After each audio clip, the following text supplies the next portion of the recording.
Cloud. Welcome to West Virginia Commonplace. Today I have with me an author. His name is Kevin Bryant. Kevin Bryant is here to talk to us about his new book, Spies on the Sidelines, the High Stakes World of NFL Espionage. So the first thing, like we always do on this podcast, it's real simple and we'll get straight to the point. Kevin, the number one question is, who is Kevin Bryant? All right. Hey, JR. Thanks for having me on. So, I am a part-time author and a full-time Department of Army civilian. I collect and protect information for the Department of Defense, and I've got a background as a special agent. Okay. Now, let me ask you something. You have master's degrees in intelligence studies and sports management, correct? That is correct. And what made you pursue both of these fields? Well, I've always had an interest in intelligence studies, dating all the way back to college. I got sucked into a James Bond fest. I think it was probably my senior year during spring break when got nothing else to do, and I'm hanging out at my girlfriend's house. And I was like, man, that's pretty. Seems like a cool field, a cool subject, all that kind of stuff. So I always wanted to study it some more. And when I finished up hopping out of the Army, I had the GI Bill and a bunch of money and to be able to spend on college. And I was trying to figure out what to study. And I love sports, and I always wanted to learn more about the intelligence field. So I combined those two together. Okay. Now, let me ask you a personal question, because that's what we like to do this on the podcast. Dealing with all this intelligence, like, you at an early age had to learn how to keep a secret, right? Sure. And what was, without telling the secret, what age did you develop this technique in this mindset? Because it's more than just keeping secrets. You're keeping valuable and information that in the wrong hands could destroy people and countries and all this other stuff. Like how did you handle that burden, and how did you start, like as you got older and when you were in the military, like what did you do exactly, like to be able to hold on to this information and not break confidentiality? Yeah, it can be very difficult sometimes. Because you get to do a lot of cool stuff in the military, especially when you're a special agent doing some interesting things here and there. And yeah, at times it's very hard to not be able to talk about it with your friends and your family that you want to be able to share all the cool things in your life with. But that's part of the job. And you really, especially when, I've been deployed 5 times now, and you really understand the importance of information security when you're in that type of setting, when people's lives are on the line. And so yeah, I mean, it's very important. It's something that you get routinely trained on. It's something that is absolutely stressed in the military. There's that very old adage, loose lips sink ships. Yes. Which is still very true to this day. Okay. Now, working for the Department of Defense, like you said, safeguarding and gathering information. What I want to dig deeper into is people don't understand, like, breaking confidentiality is not. I'm not just saying, like, if you go in and you accidentally tell a certain specific point of something. Breaking confidentiality is even the nature of what you're doing. So, like, I know it may sound redundant, but like, how do you wake up some days and you go do you did your military life and then you went to civilian life? How did you just sometimes just sit there and stay quiet? Like, did something just click in your head at certain moments that, hey, I've got to turn this switch off? Certain information in certain ways that you gather, be it using a computer and all such. How did you always manage, in your military life, to like split that up, go do your civilian life when you would go home for leave and things like that, and when you came back and it was the quiet time when you were alone, when you were in your barrack, and it wasn't about what you were doing in the military at the time, you were just there by yourself alone in your alone time. How did you just sometimes you just have to, like, how did you shut that off? Like, how did you just sit there and kind of just go, hey, I can't talk about this. I can't be this person today. This information just has to get out of my head. Like, I don't Mm. understand how you clear that out of your mind. Yeah, so you've got to compartmentalize your life a bit. Um, and so you've got your work friends or your work colleagues, and then your regular friends and family. And so, for the most part, what you have to be able to do is to talk about all that work stuff while you're at work, um, and get that out of your system. If something cool happens to you that day at work, great. Talk about it with your colleagues that you can, because when you go home, there's so many days that my wife will ask me, "How's your day?" And I'm just like, "It was great." And she's like, "What'd you do?" And I'm like, "Stuff," because that's there's just I just can't talk about it. So at times it's I think it's every husband's best. It's kind of like their dream scenario, and at the worst, and at times it's also like it's a nightmare, because sometimes you don't want to talk about work, right? We all have like lousy days, and you're just like, oh, I don't want to talk about work. It was work, and I don't want to even think about work outside of work. So, and it's no different for me. So, not being able to talk about it is sometimes really nice, and other times it's not. But yeah, just segmenting those two portions of my life. It's what I have to do. It's what works for me. Okay. Now let's jump into it. You decide to write a book. What was the initial process that started you into the mode that, hey, I don't want to write a book about in the NFL and what goes on inside the NFL?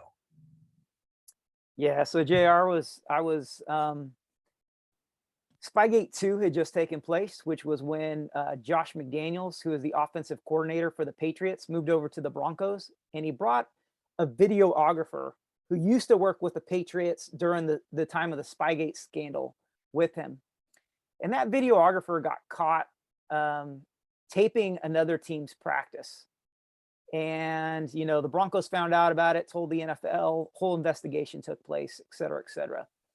So at that point, being a Broncos fan and knowing everything behind Spygate, I really got curious about how much spying goes on in the NFL. And so I kind of started it as my own personal mission to figure out the answer to that question.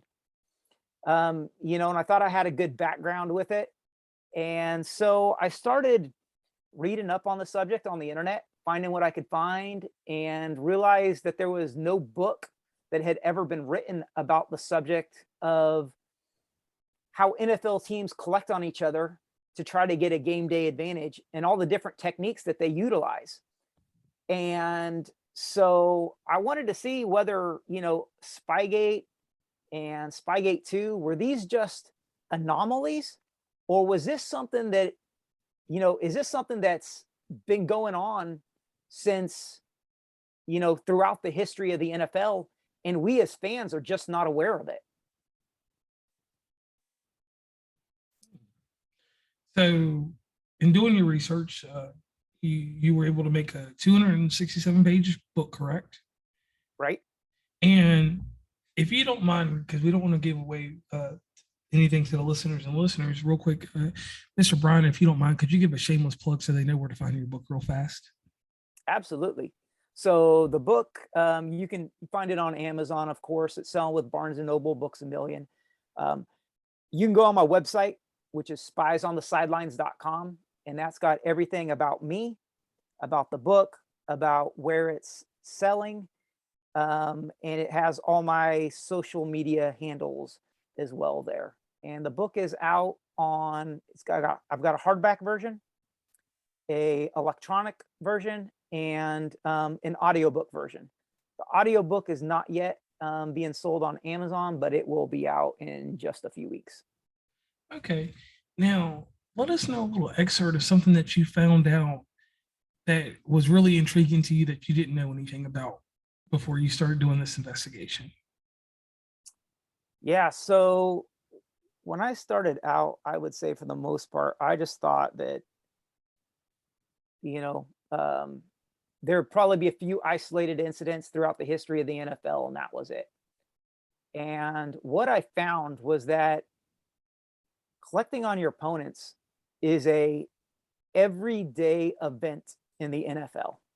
This is something that is going on every single day and is something that every single team in the NFL is very actively doing. Now, there it dates back all the way to the beginning of the NFL and even before, all the way to college football, because college football was around since 1880, well before the NFL. And the collection techniques that teams are using, like spying on practices, like debriefing players, these have been going on all the way since the 1800s. And it is, it, and these things are, you know, it's nothing new. It's absolutely nothing new. And I think it's a really interesting subject that no one's ever tapped into before. Now, going all the way back that far to college football, um, you know, when people think of it now, people think that people that you know, scouts just send drones over top of certain stadiums that are open, or you know, have someone you know actually infiltrate by being part of like the like a towel boy or something like that. So you're telling me it's deeper than that. Um, did you find out like in the NFL, are there certain teams that do more than the others because they have more cash flow, or is it one of those deals where it just depends on the conference and it depends on who the opponent is? Yeah, it does. Depends on a lot of things. So it depends on money, like you mentioned. It depends on the coach and how willing he is to engage in certain techniques and tactics, especially ones that are, you know, considered to be illicit or shady or unethical. And it all varies. And so there are absolutely teams that have done it more than others in the history of the league, starting with uh, George Halas and the Bears, who is considered, you know, one of the founders of the NFL. Um, Going with Sid Gilman and the Chargers. Obviously, today we've got, you know, Bill Belichick, Paul Brown, who started the Cleveland Browns, who was their first coach out there. Yeah, there's a long line of coaches, to include Al Davis with the Raiders, who have been willing to go further into more extremes than other coaches. The one thing I did notice, JR, that you might find interesting during the course of my research was that a lot of the teams that are winning championships and Super Bowls are the teams that are willing to go to every extreme to do whatever it takes and employ these very, very shady, often non-permissible techniques in order to go after and do what needs to be done to get the information on opponents to be able to give them that advantage to win these big games. And that can be seen all throughout my book. Okay, and one question. This is what gets me. The NFL is a governing body of the football league. Has subcommittees and has subsidiaries inside there that should have a certain code of ethics to handle this, or certain rules. Why are these rules not heavily present? It seems like. Yeah, so they do. So it gets into a few things. First of all, I would say that teams and coaches are very reluctant to tattletale in the first place, because lots of teams are involved in some shady shenanigans. And so let's say a team gets caught, or is at least heavily suspected of spying on another team's practice. Well, you know, a lot of times they're just going to go, yeah, well, you know, it happens and lots of teams are doing it. And as a matter of fact, the team that catches the other team may be involved in this as well. So they just go, you know what? We're going to let it go. We'll, you know, tell this guy, hey, you know, get out of here. Don't do this again, et cetera, and leave it at that. or they may not have the evidence. They may catch someone spying on a practice, but they may not be able to confirm that that person is associated with the team, no matter how much they suspect it. Unless you can confirm it, the NFL can't do anything about it, right? Right. And then furthermore, these teams take a lot of precautions not to be caught. So, if they're going to spy on a practice, they're probably not going to do this from 10 feet away. They'll probably rent out a hotel room and use high-powered binoculars or a high-powered video camera to be able to watch what's going on while from a very concealed location that would be very, very difficult to detect. And you mentioned drones earlier. I spoke to a drone expert over the course of my research who said, Kevin, if you know what you're doing, no one is ever going to catch you because they're extremely difficult to detect, and it's just not going to happen unless you are an idiot flying around this thing with this thing. So, it's hard to catch these people that are spying.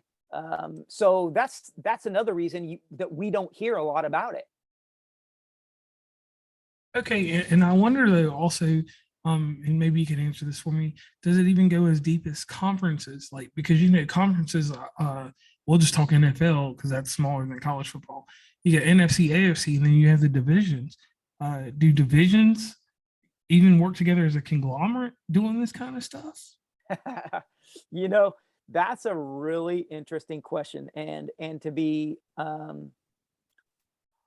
honest, I don't believe they do. I would honestly argue it would be better off if you're going to, let's say, pair up with another team to collect information, right?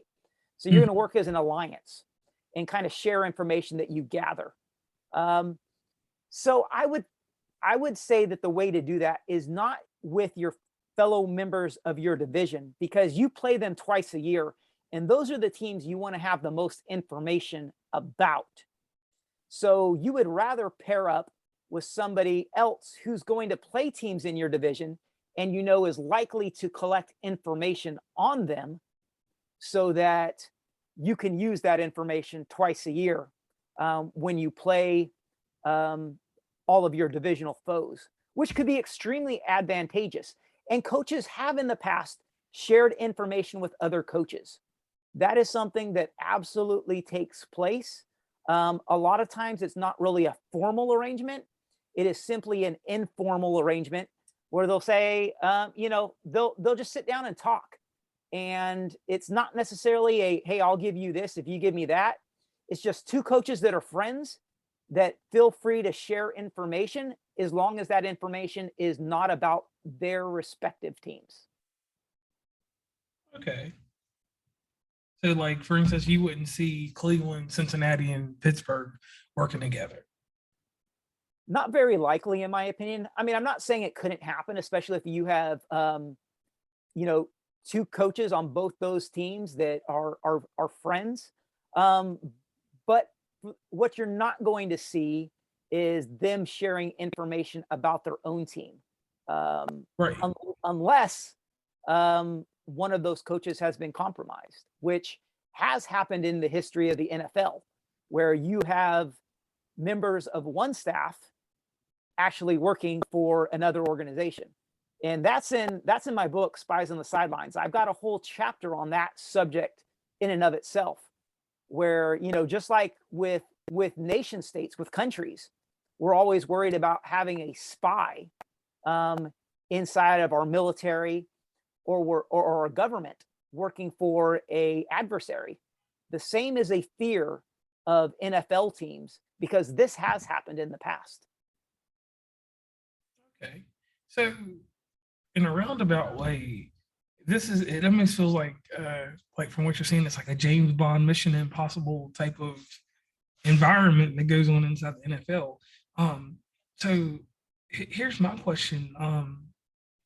I know that you've taken care and got a great amount of knowledge on the NFL level and dug into the college, but is any of this stuff taught on a high school level or done on a high school level and then raises up through the ranks? Yes, so it absolutely does. There are, I've ran across quite a few articles during the course of my research, writing Spies on the Sidelines at the NFL level. My second book is on the collegiate level, so I'm heavily in the research and writing phase of that. But when I've been doing the research for both of these books, I have come across articles that absolutely pertain to the high school level of teams, going to some, ridiculous extremes, trying to get that advantage to win games, especially when you're talking against division rivals or you're talking big games. Teams that are playing for city or state level championships that are, willing to go a little bit further than they normally would in order to try to get to that, that championship level. Okay, because I noticed, I forgot what it was, but I graduated high school in 2004. Something went on in the state of Texas. And I remember I thought that it was weird, like how, because, football there is almost like collegiate NFL football, big states that have football like that. Right. And after reading up on this, I went back, I forgot the article, but I know it was Prairieville View, Texas. Something happened there. And either way, it was signal calling that was figured out. And it cost the team a state championship. But anyway, so when you look at certain type of information, like when I'm from the state of Virginia originally, like so we had like powerhouse AAA, AA, single A football, and you had some teams that were unprecedentedly winning numerous championships. So, like you said in the NFL, when you see these teams that are winning, and there's one team that always comes to mind. Everybody's going to talk about the Patriots, but you look at the success of the Patriots, the Cowboys, and different teams that won multiple championships consecutively like that. Did you tie anything in? Obviously, the Patriots you did, but like even going back to like the Cowboys and even when the 49ers were very great in the late 80s, were you able to tie in stuff with these teams to kind of show that like it's a strong thing, it's a strong what am I trying to get, correlation, that if you win a lot of championships that there's something that you're doing faulty somewhere, or has it just been like in the 2000s this has become more prevalent in that sense? I know you talked about what happened in the early days of college, but like now, like with the Patriots, they had the deflate incident, Spygate, and all this other stuff going. Is it more prevalent now than it was back then? Like, I mean, I understand that it was unheard of, but I'm talking about like, is it like when you look at football now and you compare it to football 30 years ago, in your research, was it one of those issues where it just wasn't caught, or just like you said, it seems like there was a secret society about some of the stuff. But do you think, I mean, or it's more prevalent now than it was then, correct? So I would say that that spying on your opponents, collecting information on them, whatever you want to call it, this has been around since the beginning of the NFL, the very beginning. It's been here the whole time. Now the collection techniques have changed over time based on rule changes and based on changes in technology. Such as today, we got to worry about like drones. So the worry back in the day used to be having an airplane or a helicopter fly over a practice, and coaches would actually stop practices at times, use binoculars, and look up to try to see the registration numbers of airplanes so that they could write it down and call the FAA to say, hey, who does this airplane belong to? Because I'm worried they're spying on me. Right? Today the threat is drones. You used to be worried about having your playbooks stolen from you, which is still a concern, physically stolen. Well, today the threat is, can you have those playbooks, which are on tablets a lot of times, electronically stolen? Data theft. Yes. Oh, wow. Right. So, there's a lot of new techniques now that teams have to be concerned about and to take measures to safeguard, which is another thing in the book that I go through. So for every chapter, for all the collection techniques that I have, I also talk about what are the countermeasures that teams employ to defend against those, which I think is just as fascinating a subject.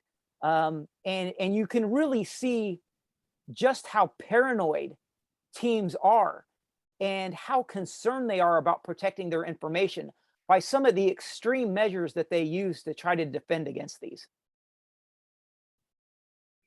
And I can get that because, like you said, like in this day and age, everybody has a video camera on their phone. Yeah, yeah.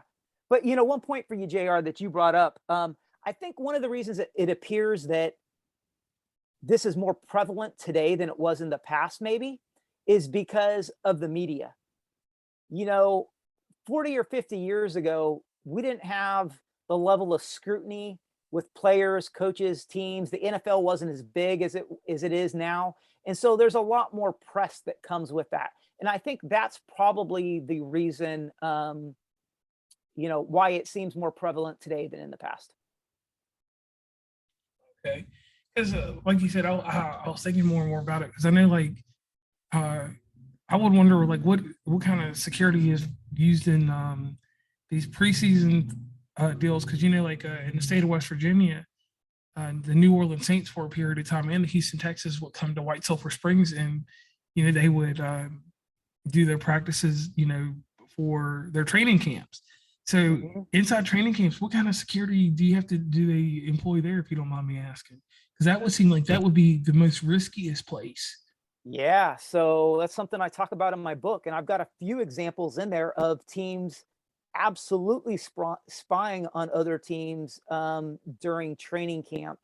As a matter of fact, yeah, because training camp, your week one opponent, a lot can change on a team during the off season. So your week one opponent that usually like teams usually want to watch film or do advanced scouting to figure out what their opponent they're about to face and to figure out their tendencies and what to expect. Well, when you get a bunch of new players or maybe a new coach or a new system, all of that can change in an off season. So that first opponent has a lot of incentive to try to spy on training camp to be able to figure out a lot of the unknowns. So a lot of that goes on. Now, teams are not allowed to have any of their team officials, coaches, representatives inside of a training camp per NFL laws, unless a team charges money for training camps, which is one of the main reasons, oddly enough, that you see that no team will actually charge fans to come in and to watch training camps. Having said that, my book is it has quite a few examples of teams going in and spying during those training camps because of the benefits that they can gain from doing so.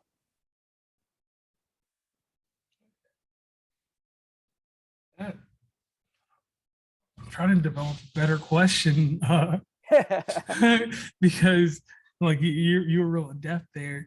All right, so training camp covered. Now let me ask you this. Let's dig deep into the next big selling point inside the NFL. Madden, the football game, the video game. Obviously those plays are authentic plays and that kind of stuff is out there in the open. But is there any detail in the transfer of playbook information from the NFL to Electronic Arts, which is the company that makes them? Is there any type of security issue there that they have to worry about? Because I know that not all those plays are plays that they run, but since at least I'll say 1998, they've tried to keep authentic plays for each team. How's their security in that? Yeah, that's interesting. And to be honest, that is not a subject that I have researched or gone into. My guess is what they do is probably use the team's last season, Okay. looking at their plays during the last season when they are updating the game. but that they wouldn't have any information that is not on film. Um, I say that with a fair degree of certainty. I don't believe they would try to get involved in the spying portion of that to try to figure out, what's some stuff that they have in their playbook that we haven't seen on film yet. I don't think that's realistic. Okay. And I agree with that because I was just wondering about that because that was something that spun in my head because they had the video games and um like you said, there's so many ways that like you said with a transmission and they're using all that Microsoft stuff because what they use Surface Books or something, whatever the Microsoft thing Yeah. is to do all that. Yeah, but I mean, it's a good point, JR, because, it's not just other teams that, that these opponents have to worry about. It's a lot of things. It's the media, because let's face it, if, the media's busy interviewing players, coaches, they're often recording film during practices. And so they have to be very concerned about that information that is getting out there. Likewise, fans, um, you know, fans can be going by snapping pictures or recording video, and that becomes an absolute concern of what's out there, much less having fans of other teams, try to help out and put out video on the internet, whether or not they are working directly for the team. Maybe they just say, hey, you know what? I bet if I stick this film on the internet, that the team I'm a fan of, they'll find it and maybe it'll help them out. So, it may not be EA Sports necessarily that teams have to worry about, but it's not just opponents. Teams have to be very secretive with, the American population or the worldwide really population in general, because this is information travels at the speed of light nowadays. And it's very easy for teams to get compromised. And so they have to do everything in their power to try to protect that information. And yeah, and you tied it up right there. That's what I was talking about earlier about the confidentiality. Sometimes, even in the instance if someone didn't do that in malice, they just did it because they were taking a picture with their favorite player or something, and something was shot at an angle. That type of confidentiality, it must be very bothersome for NFL teams to protect all that. And I'm glad that you hit that point because that's what I was, trying to get at with you earlier. That in your line of work, it's amazing that you don't compromise something by accident. you know Right, right. And so, yeah, it leads to some really funny allegations and coach stories of coaches being absolutely paranoid. And there's a lot of these in the book, and I think it's one of the things that makes Spies on the Sidelines so great because it really captures the paranoia. And oftentimes the paranoia is deserved because coaches will go to these extents. So take, for example, if employees elect, there's stories of employees in bucket trucks being watched by staff members because the other team thinks that they're potentially a spy, using these bucket trucks to get a view from up high. There have been members of the clergy that have been told to hurry along as they go past a practice site because they're viewed as potential spies. There's even a really funny story in the book about um, allegations of a little person being pushed in a stroller by a woman while the little person used a video camera to record a practice of a team. So, Wow. yeah, I mean, it's just wild, but this, it just goes to show, one, the extent that teams will go to collect this information, because while George Allen, who was the Rams and Redskins coach, was, he was worried about teams climbing up a telephone pole to spy on his team, and he would send his head of security to go check on those people, um, you know, that were doing that. He was also rumored to have sent one of his scouts to go to a telephone pole climbing school. So, you know, some of these coaches, they're paranoid for a reason because they know the extents and techniques that they use to spy on other teams. So it gets really bizarre and crazy, and I think it just makes for a really fascinating and fun read. And like you said, it's almost like a James Bond movie. You know that you're like, man, this can't be about the NFL, right? This is some crazy stuff, but it has gone on the whole history of the league, and it's really cool. And there's some just incredible stories in there. Okay. Mr. Bryant, I want to thank you for coming on West Virginia Commonplace. And the book is titled Spies on the Sidelines, the High Stakes World of NFL Espionage. And with that, once again, I will get Mr. Bryant to plug where you can find the book. Yeah, so you can find it on Amazon, or you can go to my website, spiesonthesidelines.com, and you can find all your purchase options there. And like always with this amazing podcast, we will have all kinds of information in the show notes, a link to get over to this book and to find out more information about Kevin Bryant and any upcoming stuff that he has going on later on down the road. You'll be able to find it on his website. Once again, I am JR from West Virginia and Commonplace, and we are signing off.